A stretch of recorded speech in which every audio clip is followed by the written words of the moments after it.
All right, in an attempt to make Pigeon feel a little more accessible, we're going to use 2 chairs today to do an alternative prop heavy Pigeon pose, okay?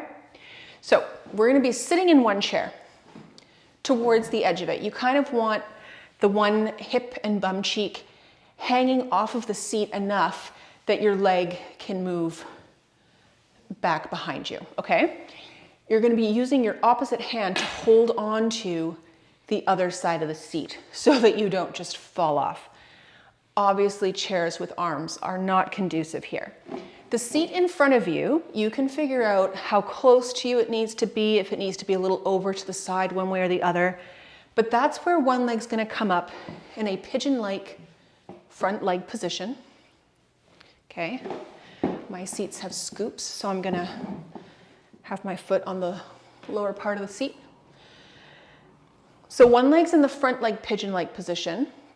The other leg with the hip kind of hanging off the edge of the seat is going to just start sliding back behind you into whatever amount of hip extension you have available to you in this position. It doesn't have to be a lot.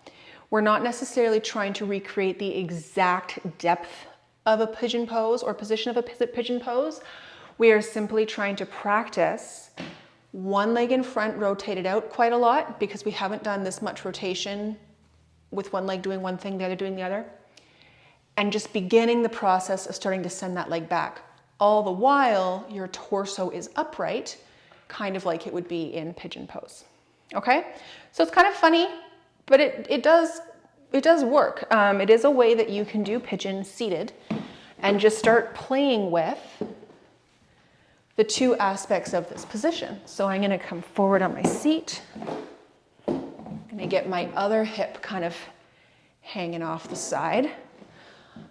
The other leg is in the front bent position, and then I'm just going to start to send the other foot back a little bit, just to start toying with a little bit of hip extension, holding on with this opposite hand, keeping my torso upright.